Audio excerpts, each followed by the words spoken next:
नमस्कार, दाल ठोके में आप सभी का बहुत बहुत स्वागत है। आपके साथ हूं मैं रुबिका लियाकत। आज हम ये सवाल उठा रहे हैं कि नोट के लिए परेशान हो रही जनता, नोट के लिए लाइनों में घंटों खड़ी जनता, नोट की कमी के बावजूद लगातार सब्र दिखा रही, धैर्य दिखा रही जनता, उसके सामने ये कैसे और क्यों हो रहा है कि कुछ लोगों के पास से हर रोज करोड़ों करोड़ों के नोट बरामद हो रहे हैं, वो भी नई करेंसी। 8 नवंबर को रात 8 बजे 1000 और 500 के नोट बंद करने का ऐलान होता है। 10 नवंबर से गुलाबी रंग के नए नोट मिलने शुरू हो जाते हैं और उसके करीब हफ्ते भर बाद से ही इन नोटों का अवैध रूप से मिलना भी शुरू हो जाता है। इस वक्त कोई आधिकारिक आंकड़ा मौजूद नहीं है, लेकिन मीडिया रिपोर्ट्स के आधार पर 1 अरब रुपए से ज्यादा की नई करेंसी देश के अलग अलग जगह से बरामद हो चुकी है और वो तस्वीरें हम आप तक पहुंचा रहे हैं। लगातार उन तस्वीरों को ट्रैक भी कर रहे हैं। दिल्ली से, कर्नाटक से, ओडिशा से, हरियाणा से, गोवा से, मध्य प्रदेश से, गुजरात से और मणिपुर से, यानी देश के अलग अलग राज्यों से ये गुलाबी नोट लगातार बरामद हो रहे हैं और बड़ी संख्या में। नोटबंदी के बाद पीएम के कहने पर 50 दिन की परीक्षा दे रही पब्लिक के लिए ये वाकई हैरान करने वाली और परेशान करने वाली बात है कि अब तक देश में 1 अरब रुपए से भी ज्यादा की नई करेंसी बरामद हो गई है। एक रिसर्च से यह हमें पता चला है कि अगर 44,000 से भी ज्यादा लोग हफ्ते भर में चेक से पैसे निकालेंगे, हमारे दर्शक इस बात को ध्यान से सुने, 44,500 लोग अगर अपने अपने चेक से 24,000 रुपए तक निकालें, तब जाकर हफ्ते भर में वो 1 अरब रुपए निकाल पाएंगे। जरा सोचिए, यह आम लोगों के लिए कितना बड़ा झटका है। आज इसीलिए हम ये सवाल पूछ रहे हैं कि जनता जब नए नोट के लिए तरस रही है, तब काले कुबेरों पर नोट क्यों बरस रहे हैं? और सवाल यह भी कि क्या हमारे देश का बैंकिंग सिस्टम नोटबंदी के बाद इतना कमजोर हो गया है, इतना अव्यवस्थित हो गया है कि इस पर सरकार का कंट्रोल तक नहीं है? ये सारे वो सवाल जो आपके जहन में आज की तारीख में उठ रहे हैं, 1 घंटे के इस प्रोग्राम में पूछने वाले हैं, खास मेहमानों से। तभी आपको इंट्रोडक्शन, जब ये रिपोर्ट आपके सामने।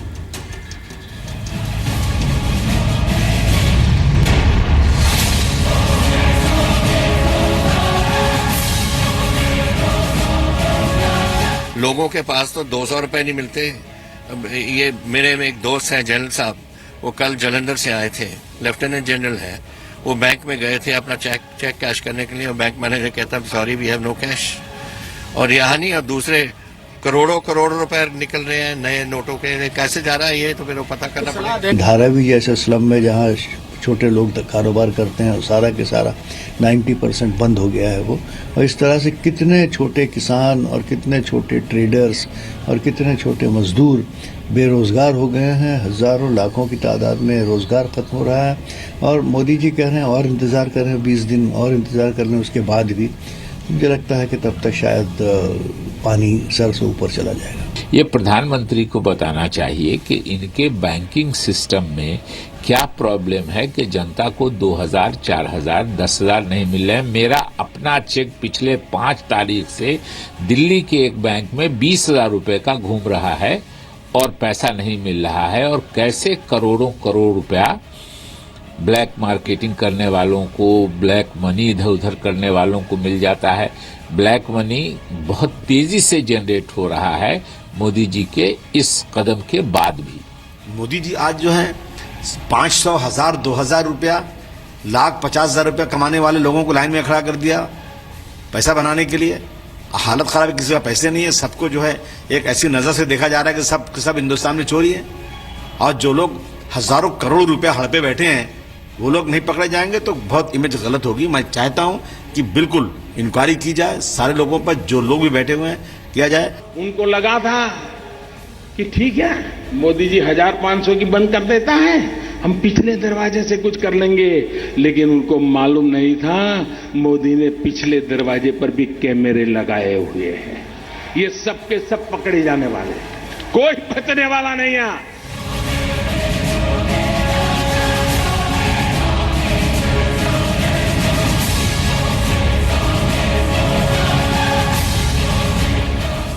दाल ठोक के आज का पहला सवाल, ऐसा क्यों है? जब नोट के लिए जनता तरस रही है, काले कुबेरों पर नोट बरस रहे हैं।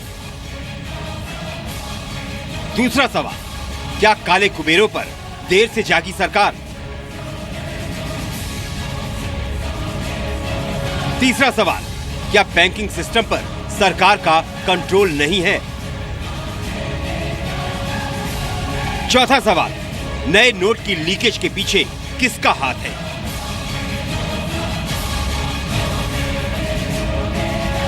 और ताल ठोक के आज का पांचवा सवाल, ये कौन लोग हैं जो करेंसी क्रांति के खिलाफ गद्दारी कर रहे हैं? आलोक शर्मा साहब प्रवक्ता है कांग्रेस के, एनएसयूआई और यूथ कांग्रेस से पिछले 2 दशकों से जुड़े हुए हैं। सर स्वागत है आपका। संबित पात्रा साहब प्रवक्ता है बीजेपी के, बीजेपी की सेंट्रल कमेटी में ओडिशा का रिप्रेजेंटेटिव के तौर पर आप इन्हें रखिए। आपका भी सर बहुत बहुत स्वागत है। विजय सरदाना साहब अर्थशास्त्री है, पोल्ट्री फेडरेशन ऑफ इंडिया के सलाहकार है, एग्री बिजनेस कमेटी के को चेयरमैन रह चुके हैं। सर स्वागत है आपका। विश्व बंधु गुप्ता साहब आयकर विभाग के कमिश्नर हैं, कमिश्नर रह चुके हैं। बहुत बहुत शुक्रिया सर हमारे साथ जुड़ने के लिए। आपका भी बहुत बहुत स्वागत है। सबसे पहले डॉक्टर पात्रा, सीधा सवाल आप ही से है। ये लूप होल के बारे में क्या सरकार ने पहले होमवर्क नहीं किया था और इसी वजह से आज करोड़ों करोड़ों रुपए जिसके लिए घंटों घंटों लाइन में खड़े रहकर लोग धैर्य का परिचय दे रहे हैं, इंतजार उन्हें करना पड़ता है, ये पाए जा रहे हैं अलग अलग इलाकों से? कैसे?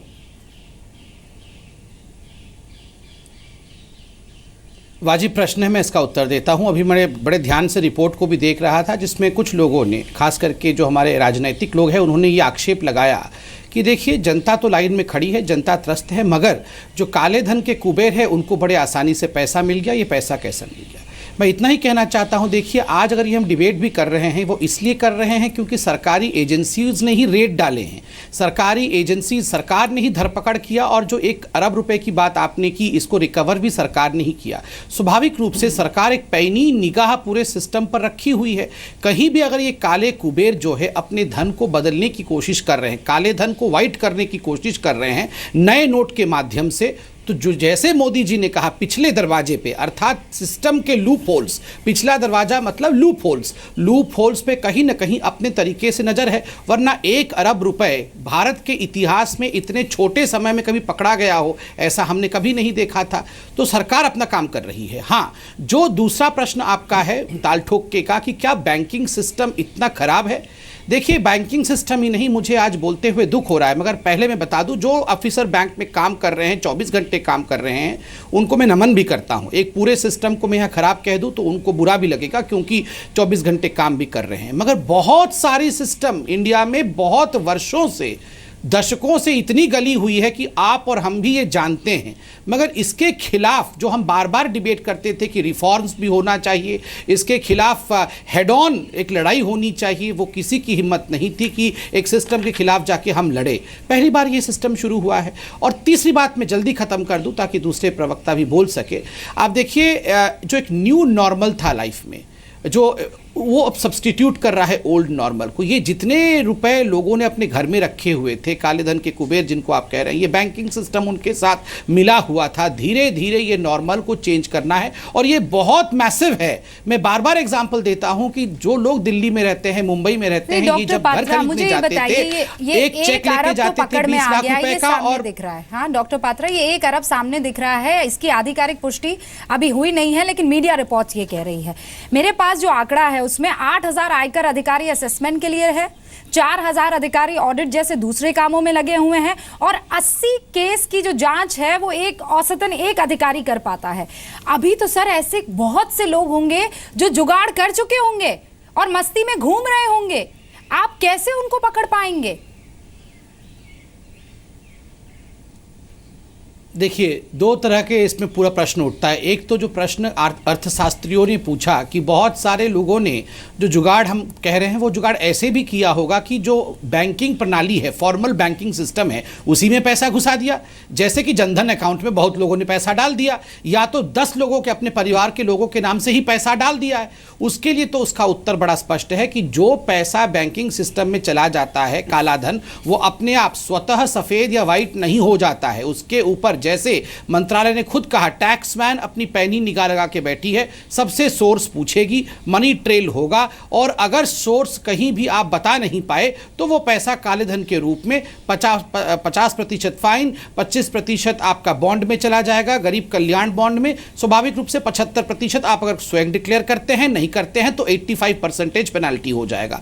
तो स्वाभाविक रूप से ये व्हाइट नहीं बनता है। जो दूसरे लोग जिन्होंने मनी एक्सचेंज किया है, हार्ड करेंसी के साथ एक्सचेंज किया है, देखिए 1 अरब, आप खुद बता रही हैं कि मीडिया रिपोर्ट से कि 1 अरब नोट्स पकड़े गए हैं। अगर 1 अरब के आसपास नोट पकड़ा गया है और हम कह रहे हैं कि कैश क्रंच है, दोनों चीज नहीं हो सकती है। लगभग जो बड़ा जत्था है वो पकड़ा ही गया है, क्योंकि 1 अरब अगर करेंसी छप जाती तो ये कोई भी नहीं कहता कि किसी प्रकार का कोई कैश क्रंच है। तो स्वाभाविक रूप से ये बहुत बड़े पैमाने पर, और आप देखिए बहुत सारे तरीके जो हम कहते हैं प्रिपरेशन के साथ सरकार नहीं की थी, ऐसे ही पकड़े जा रहे हैं। मेरे सवाल का जवाब अभी भी मुझे नहीं 2 दिन के अंदर पकड़ा गया। वो सिर्फ गोल गोल घूम रहा है उसका जवाब। मेरा सीधा सा सवाल है सर, ये लूप होल हम पहले क्यों नहीं पहचान पाए, अब जाकर, और क्या हम देर से जागे हैं? ये एक बहुत सिंपल और सीधा सा सवाल है जिसका मैं सिंपल और सीधे शब्दों में आपसे जवाब लूंगी। 1 सेकंड आप रुक जाइए। हाँ, मैं आपके पास आऊंगी, बहुत टाइम है। मैं 10 सेकंड में जवाब दे दूं। 10 सेकंड में इसका जवाब दे देता हूं। 1 सेकंड रुक जाइए आप।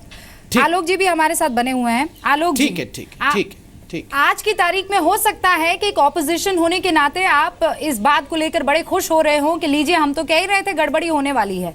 राहुल गांधी कह रहे हैं मैं कहूंगा तो भूकंप आएगा। सर कह दीजिए ना, जब देश एकदम नुकसान झेल जाएगा उसके बाद आप कुछ खुलासा करेंगे बड़ा, अगर ऐसा ही कुछ खुलासा है तो? देखिए, मैं समझता हूँ खुलासा है और क्या है वो आने वाले 3-4 दिन का पार्लियामेंट सेशन भी है, वो अगर जिस तरह की बात है उसमें कुछ ना कुछ सामने ज़रूर आएगा। दूसरी चीज़, अभी आपने कहा कि मुझे अपने प्रश्न का उत्तर नहीं मिला, गोल गोल घूम गए बीजेपी के प्रवक्ता महोदय। देखिए, सरकार ही गोल गोल घूम रही है। सरकार पूरी तरह से अपरिपक्व कदम उठाकर फेल हो गई है, कंफ्यूज्ड हो गई है, डिफ्यूज्ड हो गई है, और जिस तरह से अभिमन्यु चक्रव्यूह में फंसे थे उसी तरह से हिंदुस्तान की अर्थव्यवस्था को इन्होंने चक्रव्यूह में फंसा दिया है। इन्होंने सीधा सवाल एक नहीं उत्तर दिया कि भाई 100 करोड़ रुपया अगर एक शहर से मिल रहा है तो कितना बड़ा घोटाला ये बैंकों ने किया है। अभी आप थोड़े दिन पहले सैल्यूट कर रहे थे बैंकों को, आज आप नमन कर रहे हैं। जो छूट मिली लूट की बैंकों को, इसके लिए जिम्मेदार कौन है? क्या वित्त मंत्रालय जिम्मेदार नहीं है? क्या केंद्र की सरकार जिम्मेदार नहीं है?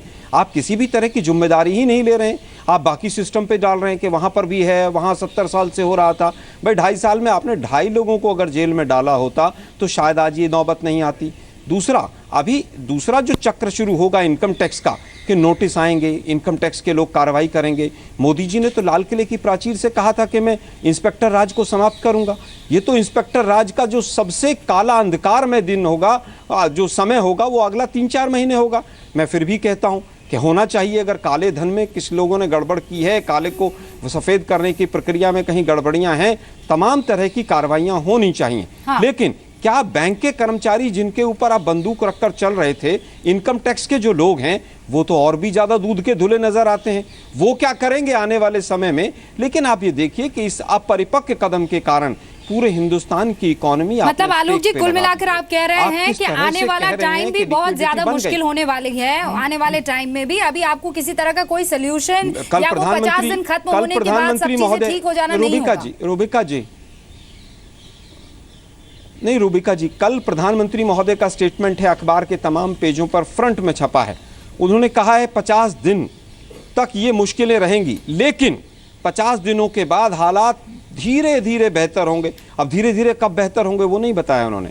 8 नवंबर को कहा था कि काला धन, 25 मिनट के भाषण में 18 बार काला धन का शब्द का इस्तेमाल हुआ। उसके बाद वो काला धन भ्रष्टाचार पे, भ्रष्टाचार से वो फिर फेक करेंसी पे, फेक करेंसी से वो डिजिटल इंडिया पे। बात तो मैं समझता हूं कि जिस तरह से सरकार यहाँ पर किसी तरह की कोई जुमलेबाजी नहीं हो रहा है। देश का प्रधानमंत्री ये बात कह रहा है कि धीरे धीरे चीजें सामान्य हो जाएंगी। हाँ, परेशानी हो रही है, इसको एटलीस्ट माना जा रहा है। इस बात को आपको मानना चाहिए। ठीक है आलोक जी, 1 सेकंड, मैं आऊंगी, हमारे पास वक्त है, मैं आऊंगी आपके पास। रूबिका जी, मैं अंतिम बात कहना चाहूंगा कि जो आपने जुमलेबाजी वाली बात कही है, प्रधानमंत्री इतनी बुरी इकोनॉमिक आर्थिक अवस्था होने के बावजूद प्रधानमंत्री जी मुरादाबाद से जिस तरह की भाषा इस्तेमाल कर रहे हैं, भाषा का और शैली का, आज भी लग रहा है कि देश के प्रधानमंत्री इतनी खराब इकोनॉमिक कंडीशन होने के बावजूद जुमलेबाजी से नहीं मना कर रहे हैं। अभी भी जुमलेबाजी चल रही है उनकी। ठीक है, अब इस पर मैं जवाब लूं। मैं इस डिबेट को बिल्कुल पॉलिटिकल नहीं बनाना चाहती हूं सर। ये आम आदमी की तकलीफ से जुड़ा मसला है। आप लोग तू मैं वहां संसद में करते हैं, वो कर सकते हैं, लेकिन यहाँ पर प्लीज सोल्यूशन की बात कर लेते हैं। एक सेकंड में आती हूँ। विश्व बंधु गुप्ता साहब, बहुत बहुत शुक्रिया हमारे साथ जुड़ने के लिए। लेकिन क्या ये चक्रव्यूह बनकर रह गया है सर?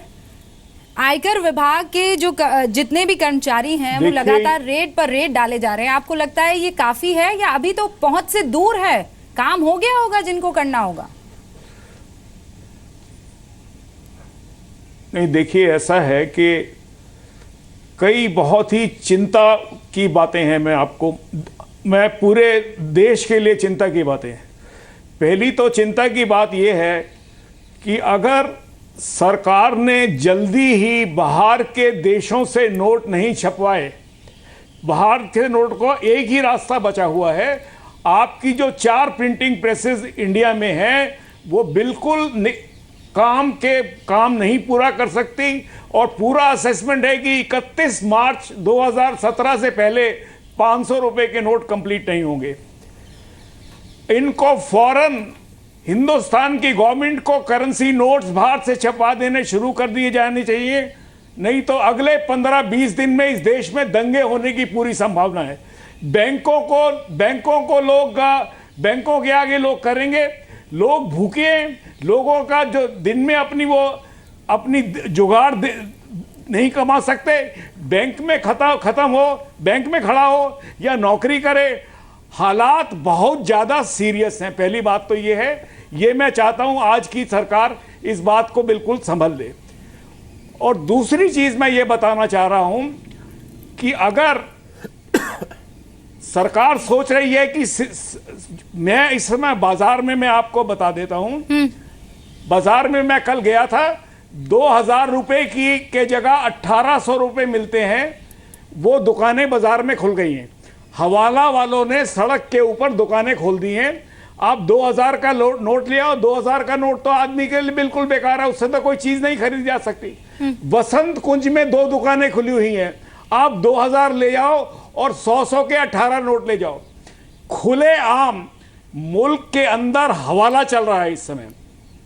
और एक बात मैं आपको और बताऊं, जितने भी ये पैसे पकड़े गए हैं इसके अंदर बैंक के ऑफिसर्स इन्वॉल्व थे। बैंकों के अंदर आप 24 घंटे जो काम हो रहा था वो आधा काम पब्लिक का हो रहा था और उससे ज्यादा पैसा कमाने का हो रहा था, क्योंकि बैंक के अंदर कैमरा लगे होते हैं हर काउंटर के ऊपर। ठीक है। बैंक के अंदर कोई भी आदमी घुसता है उसकी पूरी फिल्मिंग है। तो ये जो पैसे बैंकों में आए ना, या आप ये कहिए कि ये पैसे वहां से निकले हैं जहां नोट छप रहे थे, ये तो सीबीआई की इन्वेस्टिगेशन का मामला है। ये बहुत बड़ी बात कह रहे हैं सर आप। ये तो मामला सरदाना जी जो लगता है, मैं बिल्कुल कह रहा हूं, मैं कमिश्नर ऑफ इनकम टैक्स रहा हूं। हाँ। ये बहुत सीरियस बात है। हाँ, आप पूछिए सरदाना साहब। ये जो जिस तरफ इशारा कर रहे हैं कि सिर्फ बैंक का मामला नहीं है, ये मामला तो और ऊपर की तरफ जा रहा है। क्या पता पैसा वहीं से इधर उधर हो रहा हो जहां प्रिंट हो रहा है पैसा। देखिए, इसी वजह से तो पीएम साहब ने ये कह दिया था ना कि साहब हमने इसीलिए बहुत सीक्रेट रखा था इस मामले को। देखिए, एक कहावत है कि जब बाड़ी खेत को खाएगी तो कौन बचाएगा। ये इस देश का अनुभव रहा है। आज हमारे इस पूरे सिस्टम में कौन लोग थे जो इस पूरे डिमोनेटाइजेशन के लिए बाड़ का काम कर सकते थे, मतलब पहरेदारी का काम कर सकते थे। सबसे पहले फ्रंट लाइन में आपका है बैंकिंग सिस्टम। आज हिंदुस्तान में सबसे करप्ट डिपार्टमेंट अगर कोई निकल के आया तो वो है बैंक, चाहे वो प्राइवेट हो या गवर्नमेंट हो। Let's be very practical. हालांकि मैं उन लोगों के लिए नहीं कह रहा जो ईमानदारी से दिन रात काम कर रहे हैं, लेकिन उन गंदी मछलियों ने पूरे सिस्टम का कुछ लोगों ने बर्बाद करके इमेज खत्म करके रख दिया आज बैंकर्स की। आज सिचुएशन क्या है आप ये देखिए कि जो शुरू में 10 दिन दिए गए थे नोट बदलने के, सारा घपला उस समय हुआ। चेस्ट के चेस्ट, बॉक्सेस के बॉक्सेस जब बैंकों में पहुंचे तो लोगों ने बैकडोर से, और जितने भी आप ये देखिए कि रसूख वाले लोग थे, एचएनआईज थे, आज बैंक मैनेजर की मजबूरी देखिए। आप हैं 2000 रुपए वाले अकाउंट के जनधन वाले, मैं हूं धन्ना सेठ, मेरा अकाउंट है जिसमें मैं आपको 1000 करोड़ रुपए, 100 करोड़ रुपए, 500 करोड़ रुपए साल का ट्रांजैक्शन देता हूं बैंक को। आप मेरी सुनोगे या 2000 वाले जनधन के लिए खड़ोगे, और या मेरे को मना कर सकते हो? आपकी हिम्मत है मेरे को मना करने की कि साहब मैं आपकी हेल्प नहीं कर सकता इस पूरे काले धन में? आपको तो घाटा हो जाएगा, आपका मैं अकाउंट बंद कर दूंगा, आप मेरे पैर पड़ोगे। तो बैंकों ने क्या कहा, मैनेजर्स ने कहा कि साहब जो कहोगे हम कर देंगे, और सेठ जी ने कहा यार तेरी मेहनत का पैसा भी तेरे को दूंगा। 20 से 30% के कमीशन पे बहुत काम हुआ है, पहली बात। दूसरी बात जो हमें समझनी पड़ेगी, ये सिर्फ दिल्ली बॉम्बे में नहीं हुआ, छोटे शहरों में हुआ है, गांवों में हुआ है, पूरे जगह पे बैंक मैनेजर्स ने एक पैरेलल इकोनॉमी शुरू की है नोट ट्रांसफर की। पहली बात, ये इफेक्ट है लाइफ का। दूसरी बात, क्या ये अकेले हुआ? आपकी कंपनी में 500 आदमी काम करते हैं, 300 आदमी काम करते हैं, 40 आदमी काम करते हैं, आपको तो दिखाना है एंट्री। आपने एक साथ 500 लोगों के अकाउंट में एंट्री कर दी 4-4 हज़ार रुपए की एक ही दिन में। आज मैं, अगर सरकार चाहती है तो मैं संबित पात्रा जी को निवेदन करूंगा, क्योंकि वो सत्तारूढ़ दल से संबंधित हैं, मैं 2-3 सुझाव देता हूं, आप उसको करिए। आप बैंकर्स को कहिए, भारत सरकार ये घोषणा करे कि जो भी बैंक एम्प्लॉय बताएगा कि उसके किस मैनेजर ने घपला किया, उसकी नौकरी पक्की, और जितना पैसा पकड़ा जाएगा उसकी इंफॉर्मेशन पे 5% उसको अवार्ड दिया जाएगा। आप विसल ब्लोइंग सिस्टम शुरू करिए बैंकों में। देखिए आपको वही एम्प्लॉय जो दुखी हैं, उनमें से ही लोग निकल के आएंगे कि देखिए मेरे मैनेजर ने ये किया था, क्योंकि ये हर ब्रांच में हुआ है, ये किसी एक आधी ब्रांच में नहीं हुआ है। वरना इतने तादाद में मैं दूसरी सर छोटी-मोटी मैं वही रकम कह रहा नहीं हूं, है। हर ब्रांच में हुआ है। बैंक मैनेजर ने इसकी पैरेलल इकोनॉमी शुरू करी है। आज आप जाके देख लीजिए, और मैं पहले दिन से लिख रहा हूं, मैंने ट्वीट पीएमओ को किया है, नरेंद्र भाई को किया है, जेटली साहब को किया है, आरबीआई को किया है। जितने एचएनआई अकाउंट्स हैं सबको होम डिलीवरी हो रही है। कौन कर रहा है? कुरियर बॉय या बैंक मैनेजर? पहली बात, और इस पे कोई कार्रवाई, नंबर 1। नंबर 2, आप विसल ब्लोइंग सिस्टम करिए, let honest bank managers and employees come out. They'll be scared and of- उनकी, क्यों मैं वही है? कह रहा हूं, उसमें एक कंडीशन होनी चाहिए कि जो भी विसल ब्लोइंग करेगा उसकी नौकरी पक्की एज पर द रूल, और जो पैसा पकड़ा जाएगा उसमें से उसको अवार्ड मिलेगा। अच्छा, एनकरेज ऑनेस्टी। सरदाना साहब एक second, Encourage honesty। Vijay ji, मुझे एक बात बताइए, आप ये सारी चीजें जो आप डे 1 से कह रहे हैं, ये सारी चीजें जो 8 नवंबर के बाद से डिस्कस होना शुरू हो गई थी, क्या सरकार को इसका जरा भी अंदाजा नहीं था? देखिए सरकार में क्या होता है कि हमारे प्लेइंग ब्लाइंडली कि चलो करते हैं, फिर नहीं, मुझे देखिए- लगता है देखिए, डॉक्टर ऐसा पात्रा होता इसका है- जवाब देंगे, लेकिन उससे पहले 10 सेकंड आप बता दीजिए। देखिए होता क्या है कि आप अगर प्रधानमंत्री या वित्त मंत्री की स्थिति को समझिए, वो कहेंगे अच्छा इंफॉर्मेशन मिली है, चलो ऑब्जर्व करते हैं, डिस्कस करते हैं, समझते हैं, फिर डिसीजन लेंगे। 3 दिन में तो दुनिया बदल जाती है। जब तक आप डिसीजन लेने के हालात पे पहुंचे, और हम, आपको याद होगा रूबिका जी, हम हमेशा कह रहे थे कि जो काला धन वाले लोग हैं वो क्रिएटिव लोग हैं, वो सारा सिस्टम तोड़ेंगे अपना सिस्टम बचाने के लिए। आप उनको कम मत आंकिए, वो आपसे ज्यादा ताकतवर है, आपके अधिकारियों को खरीद लेंगे, आपके इनकम टैक्स डिपार्टमेंट को खरीद लेंगे। उनके पास पैसा है और उनको पता है किसको कहां और कैसे खरीदना है। ठीक है, अब एक ब्रेक ले लेते हैं, लेकिन डॉक्टर पात्रा, ये बात एकदम समझ में आ गई है और अब तो सबके सामने भी है, इसको आपको भी मानना पड़ेगा, सरकार को भी मानना पड़ेगा।